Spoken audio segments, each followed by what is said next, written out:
The riot started with a scream, one sharp, echoing cry that bounced off the concrete walls of Rikers Island before being swallowed by chaos. Within seconds, the jail exploded into madness. Tables flipped, smoke filled the air, and the sound of fists and metal clashed like thunder. Guards were trapped inside dorms, radios screamed for backup, and prisoners ran wild, wielding makeshift weapons made from toothbrushes and steel pipes. It wasn't a jail anymore, it was a battlefield. From the observation tower, Officer Daniels could see fire breaking out in 2 housing units. He whispered under his breath, "This place isn't a correctional facility anymore. It's a war zone." Just 12 hours earlier, everything seemed calm, or at least as calm as Rikers could get. The morning count rolled through the units and the guards moved slowly, eyes tired from long shifts. The inmates lined up, their orange uniforms glowing under the harsh fluorescent lights. Some were quiet, but most were restless. Rumors had been spreading all week about a gang feud ready to erupt between the Bloodhounds and the East River Kings, 2 powerful groups that controlled the commissary, phones, and smuggling routes inside. Officer Daniels had been working at Rikers for 8 years. He'd seen fights, stabbings, even small uprisings, but nothing like what was coming. The air felt heavy that morning. Even the inmates who usually joked stayed quiet. One of them, an older man named Marcus, leaned toward Daniels as he walked by and said softly, "You better stay alert today, officer. Something's about to pop." Daniels looked at him carefully. Marcus wasn't known for lying. In the cafeteria, tensions simmered. The Bloodhounds claimed one side, the East River Kings took the other. A single wrong look could start a storm. It did. Around lunch, a tray hit the floor. No one's sure who threw it first, but it didn't matter. In seconds, 2 inmates lunged at each other, and within minutes, dozens joined in. Guards rushed in with shields and batons, shouting for order. But the shouting was drowned out by the roar of violence. By afternoon, the jail was in lockdown. Sirens wailed, doors slammed, and orders came through the radio to seal all blocks. Daniel stood outside Dorm C with 2 other officers. Through the window, he could see inmates pacing like caged animals. One of them, a tall man with tattoos on his neck, kept pounding his fist against the glass. "You can't hold us forever," he yelled. Daniels ignored him, but his hands trembled slightly. That night, the lights flickered. Power surges weren't unusual at Rikers. The wiring was old, the generators unreliable. But this time, it was different. When the lights came back, the cameras were out.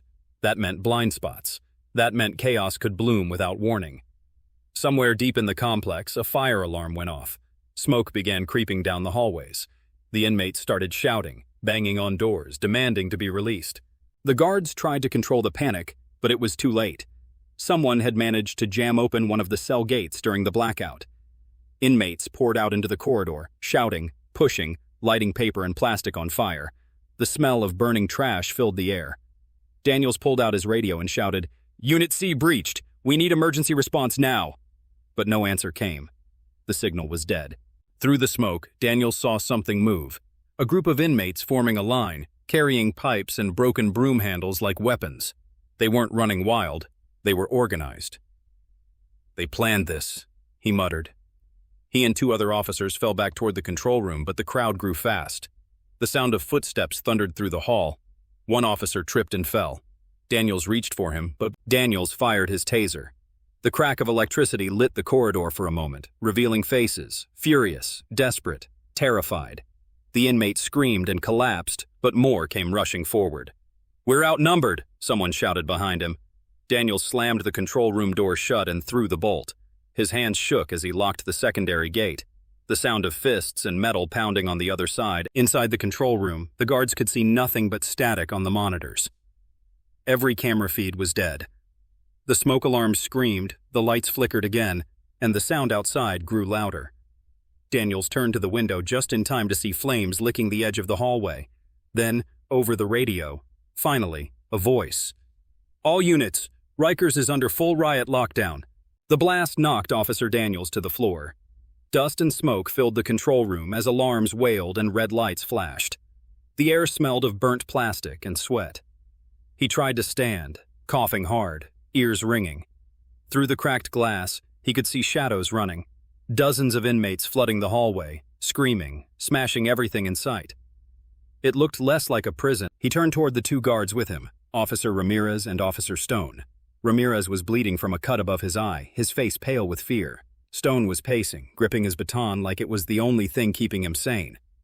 "We're trapped," Stone muttered. "We can't hold them off forever." Daniels pressed his hand against the window, looking out at the chaos. "We're not dying in here," he said firmly. They kicked open the back door to the maintenance hallway. The lights were out here too, and water dripped from a burst pipe overhead. The sound of distant shouting echoed through the vents. As they moved, Daniels caught a glimpse through a broken window, flames rising from the rec yard. The fire was spreading fast. Somewhere out there, the inmates had taken control of 2 entire blocks. He could see them climbing fences, throwing debris. They reached the stairwell leading to the roof, but the door was chained shut. "They locked it from the outside," Ramirez said, panicking. Daniels looked around, his flashlight beam catching a small air vent along the wall. It wasn't big, but maybe just wide enough for one person. "You can't be serious," Stone said when he saw what Daniels was thinking. "You want to crawl through?" Daniels went first, pushing through the narrow metal tunnel. It was dark, hot, and smelled of rust and smoke. He could hear distant banging through the vents, voices shouting, metal slamming. The sound of Rikers tearing itself apart. Behind him, Ramirez followed, mumbling prayers under his breath. As they crawled, a low vibration began to rumble through the walls, like something heavy moving below them. When they finally emerged, they found themselves above Dorm E, one of the older wings of Rikers. The hallway below was filled with broken glass and overturned beds. The inmates had taken complete control. Some were fighting, others looting the commissary machines. Daniels scanned the area and spotted a fire escape at the far end of the corridor that could lead to the roof. "That's our way out," he said. But 3 inmates stood there. One tall, one short, one holding a broken broom handle like a spear. Their eyes locked with Daniels. For a long second, no one moved. Then the tall one smiled.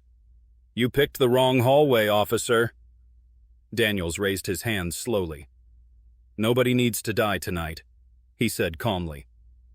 But the inmates, before the first inmate could reach them, a loud bang erupted from above. A flash grenade dropped through a hole in the ceiling, exploding with blinding white light. The inmates screamed, covering their faces. Federal tactical units had arrived, finally. Daniels grabbed Ramirez and Stone and ducked for cover as smoke filled the hallway. Over the radio, a new voice broke through the static. "Tactical response inside sec." Within minutes, the sound of heavy boots and shields echoed through the corridors. The riot team moved like a storm, shouting commands, tackling inmates, firing non-lethal rounds. The chaos began to shift. For the first time in hours, the guards had control. But the cost was everywhere.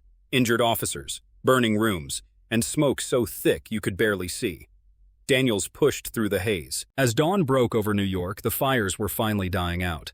Helicopters hovered over the island, shining spotlights down on what was left of Rikers. From the outside, it looked like a city hit by war. Inside, the smell of smoke and fear lingered. Daniels stood by the rec yard fence, exhausted, watching the sunrise through the fog. Reporters would later call it the worst riot in Rikers history. By midday, Rikers Island looked like a disaster zone. Smoke curled from the wrecked dorms and broken glass crunched under every step. National Guard trucks lined the perimeter, their flashing lights reflecting off the East River. Officers moved like ghosts, faces covered in soot, eyes hollow. Reporters gathered at the gate, shouting questions that no one wanted to answer. Investigators began their work almost immediately. They photographed blood-stained floors, broken locks, and charred hallways. Every officer was questioned, every inmate searched. But when they asked how it started, no one had a clear answer. Some blamed the gangs. Others said it was the guards. And a few whispered something darker. It was bound to happen.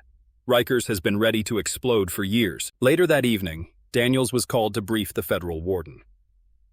"You were in the control wing when it began?" the man asked. Daniels nodded. "Yes, sir. Once the power went out, everything fell apart. Communication, locks, even the cameras." The warden frowned. "That's not a malfunction," he said. "That's sabotage." Days passed. The fires went out, but the island stayed tense. Officers quit in silence, inmates were transferred by the hundreds, and rumors spread that the government wanted Rikers shut down for good. Daniels stood by the edge of the pier one night, watching the water crash against the rocks. The city skyline blinked in the distance. so close yet so far. Maybe they should shut it down, he said softly to himself. Weeks later, when the official report was released, the world finally learned what happened. It wasn't just a gang war. It was the result of years of neglect, corruption, and overcrowding. Rikers had become exactly what people feared it would, a war zone. But even as the news faded, those who lived through it could still hear the echoes, doors slamming, sirens wailing, and the unending cry for help. As the last transport boat left the island, Daniels looked back one final time. Smoke still lingered above the wreckage. He thought about the men who never made it out and the ones who would never be the same. Rikers Island wasn't just a jail, it was a warning. And though the fires had gone out, the war inside those walls wasn't over. Somewhere, deep within the silence, it was only waiting to begin again. If this story thrilled you, don't forget to like, comment, and subscribe for more real-life crime stories and dark history documentaries.